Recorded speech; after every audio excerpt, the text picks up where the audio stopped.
Welcome to the Ask Faleskini podcast with a guest. I'm proud to present Michelle Carbone from Norman, Oklahoma. Michelle is a clinical hypnotherapist, rapid transformational therapist, and coach. She's also a certified mindfulness teacher and intuitive coach. She knows the work of Abraham Hicks and has incorporated that work into her, along with a course in miracles, conversation with gods, and many other teachings. She tends to use humor where she can to help educate and keep things interesting. She teaches about mental health and spirituality and how they work together. She has passion for psychedelics and plant medicine. Michelle, please tell us more about yourself. What is your story? Hello. I spent 25 years in the travel industry, and once COVID came along, got very burnt out. I was a little burnt out before, but that definitely sealed the deal. It was very not good for our industry, so I went searching for something else. Funny enough, I actually started out looking for a psychedelic medicine course and I couldn't find one anywhere. And in my state, it's not legal anyway at this time, but I thought I'm going to get ahead of the curve because it's being worked on, and couldn't find it. But I found hypnotherapy, and I trained under Marissa Peer, who's in the UK, and she actually came to Miami and we did an in-person training for a week, which was fabulous. So that kind of started this journey of working in healing. When I was young, I always wanted to be a psychiatrist or a psychologist. Actually, I wanted to do psychology because I didn't want to go to medical school.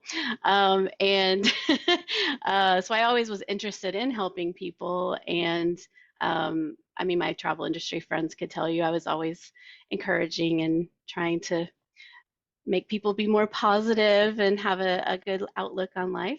So when I found hypnotherapy, I knew that's where I was supposed to be. And then I discovered coaching and intuitive coaching, and I was like, oh, this is really where I'm supposed to be. So incorporating what I know from hypnotherapy in my coaching practice has been fantastic. And I've been on a journey of spiritual growth as well. So I incorporate that into my practice as well, because they really, mind, body, spirit, all works together to create healing. Was there any specific moment or any specific event? You mentioned that the COVID stopped your previous business. Was there anything else that helped you in your journey? Was there any, as I said, specific thing that happened or occurred, or an accident or something like that that helped you? Not real. It was just I literally was crying every day, and just I was miserable, and um, you know, people were not very kind. I don't own as a travel agency owner, it doesn't mean I own the airlines or the hotels or the cruise lines. I don't make their policies. So it was just this like getting yelled at for things that I had no control over. And every single day nonstop, and fighting for my clients, and having, being on hold for 12 hours literally. It just was, oh my gosh, it was terrible. It was awful. So it was very detrimental to everyone's mental health really in the travel industry. So I've worked with some of my industry colleagues, former colleagues, because they're also just were very down and struggling. So yeah, I didn't have anything major. It was just my manager actually asked me, I was crying at my desk, and she said, "What can I do?" And I said, "Make an offer." So she offered to buy the agency, and I said, yes, and we made it happen, and I was free, and it was amazing. I actually moved to Mexico for a couple of months to be able to focus on my training, and that was fantastic. And yeah, so it really started my growth and my mental health being a lot better, by even though I'd spent 25 years building this business, it was just not serving me anymore. And that's a very hard decision to make. I think, as business owners, it's your baby, and you don't necessarily want to let anyone have it, but it definitely worked to my benefit to do that.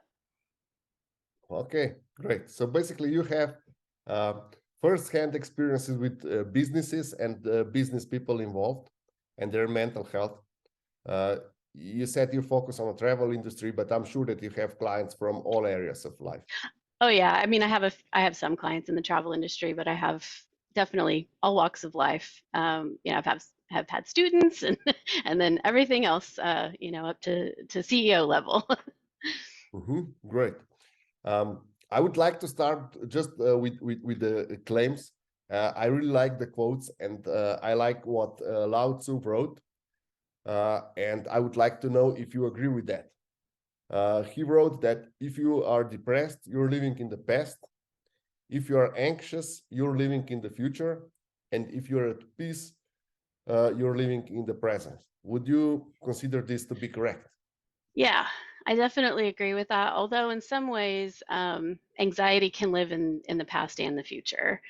Sometimes our anxieties come from, I mean, really, all we have all our reference is the past, right? So sometimes what we're thinking is going to happen in the future is because of a past event. So it's kind of both in a way. Mhm. But yes, anxiety definitely comes from those thoughts of worrying about the future, or, you know, having your thoughts being in the future instead of where am I right now, and Mhm. being at peace with where you're at now. Any special advice how to come and how to be here and now? Oh yeah. Is there any So quick tip for business people how they yeah, if they yeah. become anxious because of the project, because of the client not calling them, or you said Yeah. that you had in your industry that was because you were so dependent on others and anticipating something will happen or will not happen. Is there any Yeah. quick tip how they could come in the present and There's so many calm things, these but anxieties? mindfulness, if you're familiar with mindfulness, you know, that is sort of that getting into your body, getting into noticing and not judging. So when you're practicing mindfulness, and there are hundreds of different mindfulness exercises, Mhm. so like don't think it's just sitting and breathing and meditation, but it can be movement. But it's about it gets you in the now because it's about noticing what's going on now.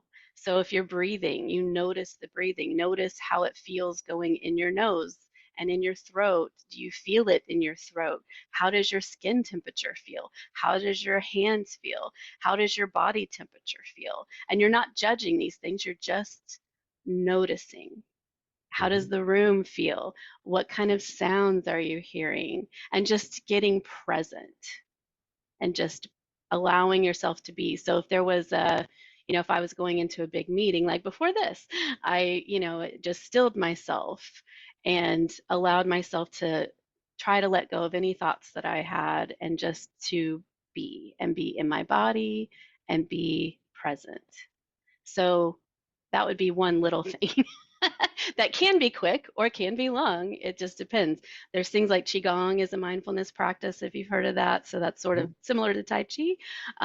But coordinating movement and your breath can be a very centering, you know, a mindfulness activity that you can do that can really get you in the now and back in your body and present, Mhm. so that you're not worrying about all that other stuff.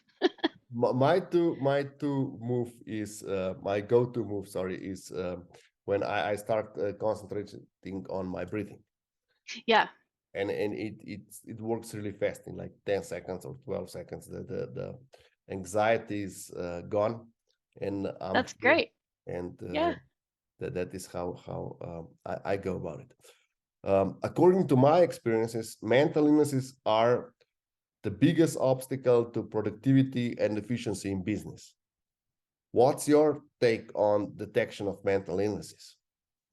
As far as detection, you know, things that we'll see in people that are anxious, a lot of times they're late, because they're trying to work themselves up to doing the thing that's making them anxious, which is interesting. But sometimes what we'll see is people hide it really well. So really, it's about noticing yourself, because unless you're having very high anxiety where you're having like panic attacks and people notice those, um, really it's about being honest with yourself about your experience and what you're feeling, but also just allowing yourself to be open about what you're experiencing, because there is still, I think, in some areas, some shame about experiencing mental health issue.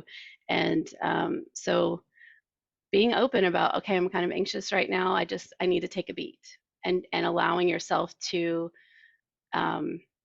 create an environment that is friendly to that, and that allows for that, and that is forgiving, and gives people grace when they need a moment to collect themselves.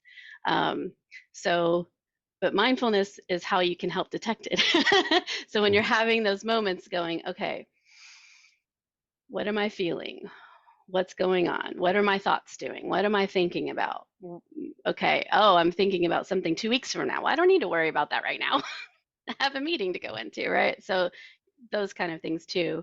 But the physical, I don't know if you get physical indicators, but you'll have issues breathing. You might be breathing really fast, heart racing, sweating. Those can be kind of some of the physical things that will come up when you're experiencing anxiety. And so those are things where, like with your heart rate, if you're familiar with like the vagus nerve, and how that works, the breathing exercises work to help calm that system down and get you back into the dorsal vagus. So you can, when you breathe in, you're increasing your heart rate. When you breathe out, you're decreasing it. So that's why you'll breathe in for a beat of 4 and you'll breathe out for 6, because you're breathing out longer, which is giving you more time in the heart rate going down place. Does that make sense?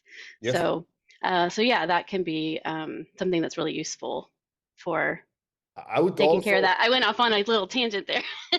No, it's great. You identify that being late or even later panic attacks is Yeah. telltale sign. Yeah. However, I mean, as far as what other people, can observe, because I mhm. think, I don't know if you're this way, but I think people can be pretty good about hiding their anxiety when it's something that's been long term. uh, how about depression? How would you identify depression? Depression, it shows up in various ways. A lot of times it'll be tiredness, it'll be lack of motivation, although that can be with anxiety too, but I think more depression.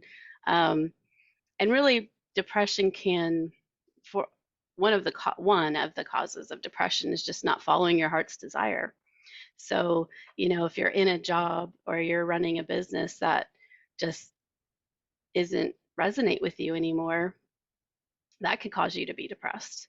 Um, but when you're in the business world, I think noticing, if you're trying to figure out if someone else is depressed, noticing their actions, noticing, are they up and smiling? But a lot of times people that are depressed are really good at putting on a mask. So again, it's more about self-reflection and knowing yourself, and like, why am I tired all the time? Why don't I want to do anything? Why don't I want to see my friends? Why am I not myself anymore? What's going on? Maybe I'm depressed. Maybe I need to look at that.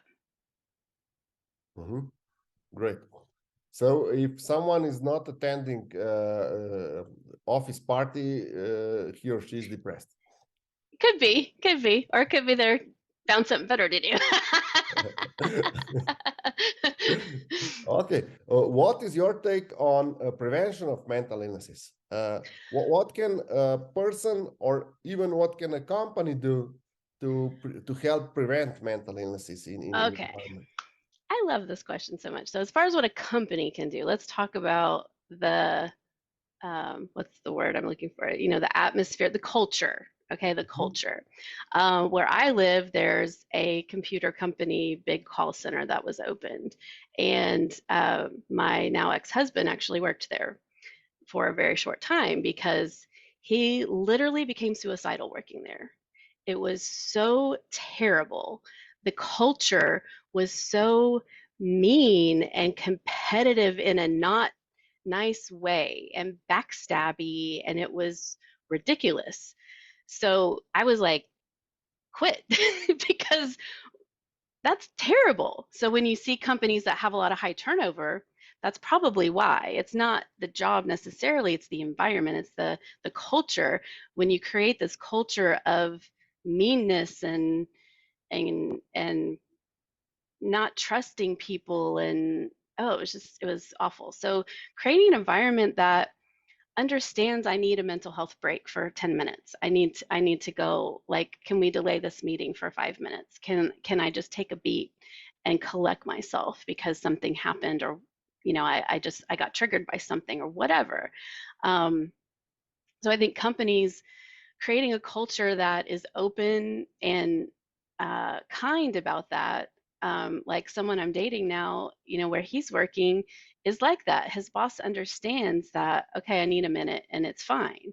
It's okay. Do what you need to do to get back to center and feeling okay. And usually that doesn't take too long. So as a company, creating a culture that's kind and loving and friendly and that has some fun and that has some breaks and that, isn't just serious all the time. Let's break out of that and let's be Google. I mean, people who Mhm. work for Google for the most part love it because they put fun in there. They have fun and colors and they're not just all the time. My stepbrother works there. It's like let's create somewhere that I like to be, because if I like to be at work, I'm going to do a good job. If I enjoy the environment, if I'm able to go grab a drink and it's free, hey, even better. If I'm in a big company, right? Or if I can go get healthy snacks, an apple instead of a donut, that's going to make a difference, right? So just creating a good atmosphere, a friendly, kind atmosphere. And then as far as people taking care of themselves, getting enough sleep, creating a sleep schedule if you struggled with sleep, doing things like yoga, meditation, um, making sure you take time out to have fun. We're here to have fun. We're not here to work. We're here to have fun. Work allows us to have fun, right? So find the fun in your work, and it is even better. It's like that quote, what is it? Do something you love and you never work a day in your life. Mhm. So, So, if I sum it up, it's all about culture, positive or encouraging environment, mhm, if possible, healthy snacks for yeah, sure. yeah, right? And then things I like like snacks. massage. Let's bring in a massage therapist once in a while to give little Mhm. back massages. Or I did that for, I mean, I only had a company of 3 people, but Mhm. one time I was like, oh, let's bring in some, get some little back massages, and having nice lighting and having, maybe it smells good, having some aromatherapy and offering, making sure people take breaks, because I think a lot of times, people just drill down and they don't take a break. And then that's how you create burnout. And once somebody's burnt out, that takes years to recover from, Mhm. because I'm that person too. I've also had a burnout. So, and it's both. It's not just physical. It's also mental. Oh, Uh, yeah. Yeah.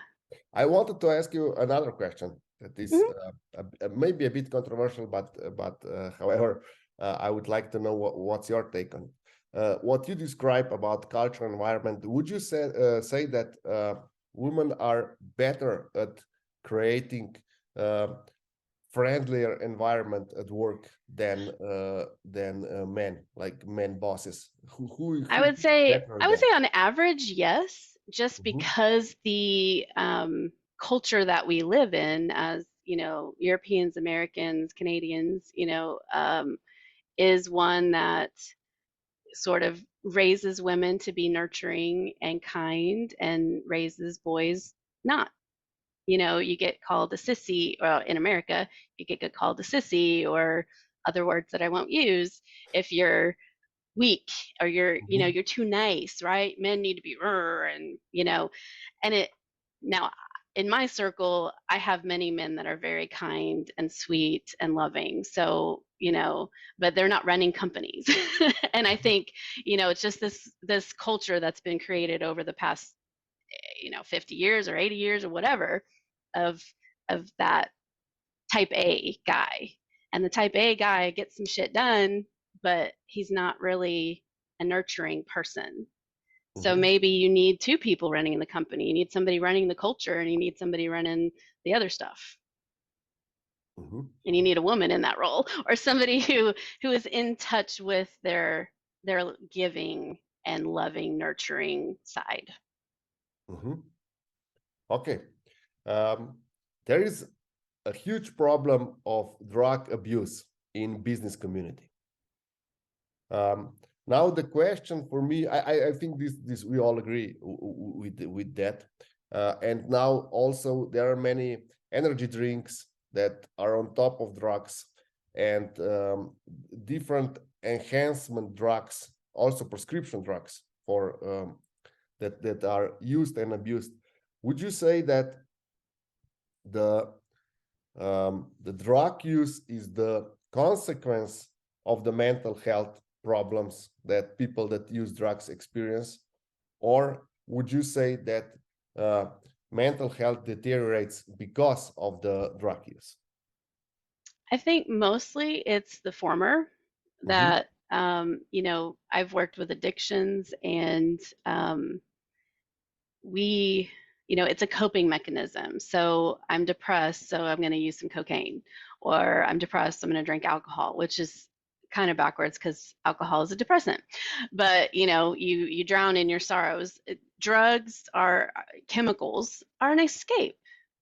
I don't want to deal with this emotion. I don't want to deal with these feelings. I'm going to escape in the drug, or I need that extra edge because I have this pressure to do the best, and so I need to work more hours, and I need the caffeine to stay awake, and I need the cocaine, or I need the whatever your choice of drug is, and then, or I'm high powered all day, and I need cannabis when I get home because I can't slow down. I can't get myself to get out of that mode when I'm home. So I need cannabis to bring me down, which is okay. I mean, but anything can, while cannabis I don't see as an addictive drug, anything can be addictive because it's an escape. It's something that you're using as a coping mechanism, and it's about your relationship with that drug. So even, prescription medications obviously are abused as well because the doctor gave it to me, so it's okay, but maybe your relationship with that drug isn't okay. Maybe you're using it as an escape to not deal with your emotions. So I think it's some of that, but I do also know people who have used drugs that triggered them into a mental health crisis. So it can go both ways, I think, truly. I think usually it's the former, it's an escape. A lot of people around here are dealing with addiction issues, and it's just because they're depressed, they're anxious, they're miserable, they can't see a way out. They're in this storm of emotions that they can't handle because they weren't raised to handle their emotions. They weren't raised to know how to regulate their emotions. So they're just doing the best they can. And the best they can is they're like, okay, well, there's this drug and it makes me feel better for the moment, so I'm going to do that. Would you say that mental illnesses are more common these days, or are we just better at detecting them? I think they're more, I think in some ways it's both, but I think 100% they are more prevalent. I think the society we've created and the whole construct that we're living in is not beneficial in general for most people's mental health, unless you decide to take control of yourself and your thoughts and create your own life and forget all the BS that you're fed your whole life and figure out what works for you. So does that make sense? Yeah, perfect sense. Why would you say that there's still such a stigma regarding mental illnesses? I think it's a lot of people have very rigid thinking and are not open to new information. And so I think as we're getting, there's a shift happening. It's just taking time. And so, and it's just a matter of people being open to going, oh, yeah, I guess when I was a kid, I was a bully, and I guess I was a bully because I was bullied at home. And so maybe I need to deal with my child. It's like it's Mm-hmm. these generational things and all of that that kind of come into play too. So I think these younger generations that I'm seeing are really focused on healing their trauma. It's great, and it's spreading its way to the older people as they're like, oh wait, oh yeah, I guess I have that too. I was talking to my granddaughter and she mentioned something. I'm like, oh yeah, I need to heal that, right? So I think it's going to shift, especially I think weirdly, COVID brought attention to the mental health crisis in a lot of ways, although it actually created a higher mental health crisis. Um, it was there before. It just wasn't. It was just under the surface, and so I think, in a way, us being forced to be at home and sit in our shit made people realize how they were feeling and that they were struggling with their mental health. So it's becoming so much more well known. And I think there is a shift happening. It's just going to take time. I think it just takes time because people don't like change. Okay, you hinted at healing the childhood trauma. Hmm. How important is that for business people and high performers that they start healing their childhood trauma? Is that a necessary part of the process and something that potentially enables them to keep their mental illnesses or Yeah, I malady mean, under check? if somebody's struggling 100%, looking at your childhood, I mean, not all traumas come from our childhood, but let's say you're approaching getting burnt out and you're like trying to prevent, and why am I driving myself? Why am I working 80 hours a week? Why am I doing this? And then you look back at your childhood and you're like, okay, this is what a belief I got from my parent was that, if you don't work hard, you can't have fun.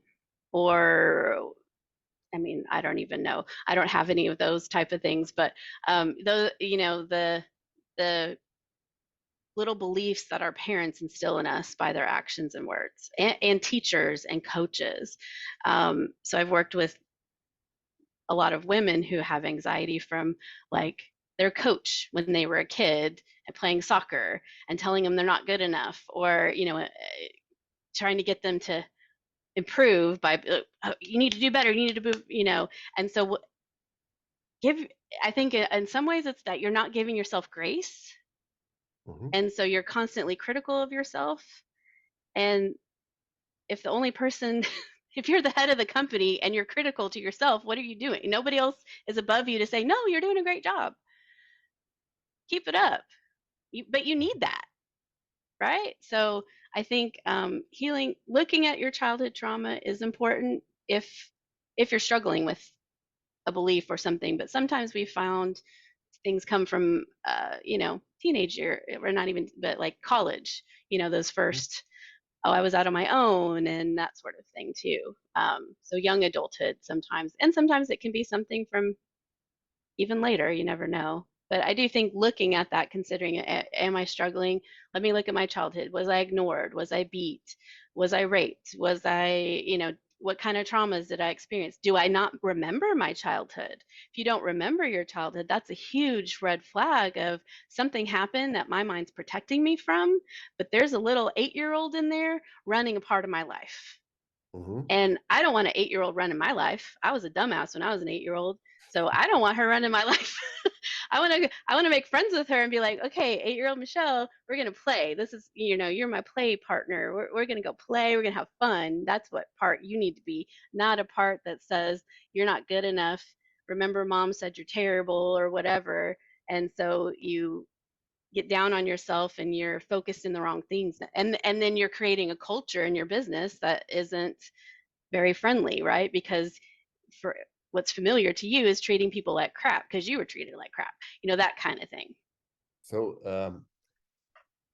could we conclude then that people that are inclined to mental illnesses will um, inevitably make the environment especially if they are on top of the food chain, if they would make this environment such that people will be more drawn or easier to get into problems with the mental illnesses? I don't know how I mean, it's likely. I don't. A lot of Type A people, I haven't worked with a lot of Type A, that type of, uh, person that's head of a company and that's running things and that sort of thing. Even though I did that myself, so my culture was created in a friendly way, even though I've had childhood traumas. So I think it's not always, but I think you could say companies with a difficult culture have people running it that have traumas they need to heal. Mm-hmm. So Okay. I could say the guy running Google probably doesn't, or if he did, he healed it. But the guy running this computer company that my husband worked for definitely has some issues that he needs to, or the people that created that culture, they have some issues they need to work on. Would you say that entrepreneurs, business people, top performers are more inclined to wear mental illnesses as an average employee? I don't know. I don't think so. I think it's, maybe in some ways, but I think honestly, almost every person suffering from some sort of mental health issue. So I don't think that necessarily has a reflection on it. Is every self-sabotage indication of mental illnesses? Yes. Self-sabotage. And what's so interesting, I've worked with, we have a process in hypnotherapy where we kind of where we're looking for the secondary gain. So we're looking for those, okay, I do this, why am I doing that? It's a protection or whatever. A lot of times there are parts of us that are punishing us. And so it's a lot of times, like I was working with somebody with anxiety that his part was literally, he was like, it was to sabotage him. He was like, it told us when we talked to it. And it's because he didn't think he was good enough. He doesn't deserve the things he has, so you could have these parts that are punishing you or, and sabotaging you for various reasons. Or it could be, what's the secondary gain of let's say, I get migraines, and let's say that I want to go do something and it's really fun, but I'm kind of scared.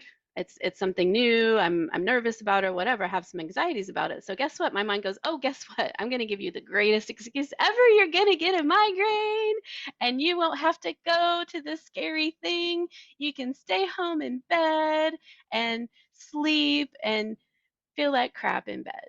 So they're not always punishing parts, but they think they're helping you. So they're like, oh, you don't really want to do this thing. I'm going to sabotage you and give you a physical ailment so that you have an excuse to not do that. So those parts are really interesting to talk to, to find out. They think they're helping you. And you're like, no, you're not helping me. I don't want to get migraines. I don't want to be sick to my stomach, So so a lot of time, you'll notice children get sick stomachs a lot. And that's because they're anxious and they maybe don't want to do that thing. And their mind's like, oh, okay, I'll give you an excuse. Here you go. And so it is a real stomach ache, but it's caused up here. How important is food and exercise for mental health? I think it's pretty important. I actually don't do a lot of that myself, but I do try to spend time outdoors. I think finding things that make you feel good is important. And when you notice, okay, all I ate was, junk food and, I ate chips and pizza all week and I feel bleh. Notice that. That's where mindfulness comes in. Okay, this is how I ate, so maybe I should change that and eat healthier and see how I feel, right? So being cognizant of what you're even doing, I think is the number one thing, is important. So going for a walk is a great way to get some endorphins and get you outside, hopefully, if you can, and is great for your mental health. But is it required? No. You could definitely get your mental health in order without it. I think it is a great tool, though. I think it is a tool that people should be using, but I don't think it's necessary. There's other ways to get it, I guess. There's other ways around. You mentioned junk food. Can we identify mental health of the person based on the food that they eat? I would say maybe yes and no. I mean, I am a very picky eater myself, which is not the greatest thing, but it is what it is. And so I think if somebody looked at my diet, they might think that I was super struggling with my mental health, and I'm not. But I do think it could be an indicator for some people, like if you see it, but I think it's not just what they're eating, but it's about what's around that. So am I sitting on the couch and I'm a couch potato and all I'm doing is eating all day and watching TV and I'm not doing anything? Then that's, definitely an indicator of depression. So the food is not a direct indication, but can be one of the indicators. Yeah, it could be one of the indications, I think, for sure. Okay. Let's talk another really popular topic in the US business community is Ayahuasca. As many people believe that this can improve their mental health. Yeah. What's your take on that? I definitely think it can. I think it's important with a ceremony like that to do it as a ceremony to prepare your body. With ayahuasca, you have to. I think it's, and I haven't done it, so I can't speak from experience, just what I've read and studied. But you'll have to prepare your body. I think you don't even eat any meat or no red meats. You're trying not to eat any sugars to, really prepare your body for the medicine. And then when you're sitting with the medicine, physically can be difficult. And I can't remember I don't know if you've done it or not, but most people do throw up and they're, diarrhea and all that fun stuff. And it's a lengthy time that you're in that space. But what your body is basically getting rid of stuff. You're just like, you're getting rid of stuff, and then you're gonna, depending on the trip, you're gonna hopefully get to a root of something. You're gonna maybe go to a different realm, and get in there and find, oh, look, when I was 2, this thing happened to me, and that's why I'm feeling like this. It can really open you up, but it's very important to do it with someone who can guide you, because there could be difficult trips where you end up in a place that you're not very happy with and that's difficult to get through, and crying and seeing dragons or whatever, and it can be, scary if you're not with someone who can guide you through those fears, because really it's about facing your fears in a lot of ways, and and sometimes we have fears that appear very big that, we don't want to look at. And so it can be very scary to do that. But I think if you do a ceremony, that it can be extremely healing. And I don't think necessarily everyone needs to do it. Just depends on you and if you're called to do it. But it's definitely something that can enhance your healing if done properly. And then that's the caveat, right? Okay. Which food supplement would you recommend as a preventive measure to keep you as mentally healthy as possible? I don't think there's just one. I think everyone needs something different, probably. So I think working with someone who specializes in nutrition, can do some blood tests, because even things like vitamin D can affect your mental health and your energy levels. So, and all of the vitamins, really, but and magnesium, calcium, all of those things, they all work together. So I think having paying attention to your body, working with someone who, could do the blood test and tell you where you're at. Okay, well, you're low in this, you need this. Working with a Chinese medicine doctor is really great, because they're going to know they have ways to assess what you need and look at what you need for in any herbs and things like that could be beneficial to you. Because I think depending on your situation, I mean, there's some people who can't take certain things and some people who can, right? So I think working with someone, so I couldn't say there's just one, thing, but like working with someone to figure out, what does my body need? Like, I recently started working with someone who does Ayurvedic medicine, because I almost went into that, and found some things that are helping me be more alert and having a clearer mind. So it's about figuring out, okay, well, what do I feel like I need? What am I trying to get at? What kind of energy do I want to put out? What am I not experiencing that I want to experience? And finding a way to get that added into your diet. Mm-hmm. A lot of insights for this interview. Is there anything else that you would like our listeners to take from this interview? How they should go about their mental health, how they should identify mental health, or their own mental health, and from their colleagues at work? So is there I any think, great secret that you can share with us? so there's some different processes. So there's a couple of different things. One thing though that we all need to realize is that we do not have control over anything except our thoughts. So changing your thoughts is probably the number one way to adjust how you feel. Like yesterday, I was flipping through Netflix and Seinfeld was on there, and it played a little blurb. And all they did, great show, very funny, but really all they do is bitch. All they do is complain. Mm-hmm. And if that's the atmosphere you're in, how do you think you're going to feel? You're going to be negative. You're going to be always looking for things to complain about. You're going to be looking for things to bitch about, instead of looking at the beauty in this magnificent universe that we live in. You can find beauty anywhere. I can look out my window and see a flower or a tree or a bird. So like changing your thoughts as to, what am I searching for? Am I searching for good or bad? Am I searching for things that make me feel good or feel bad? And then shifting that. And how are my thoughts making me feel? Does this thought make me feel good?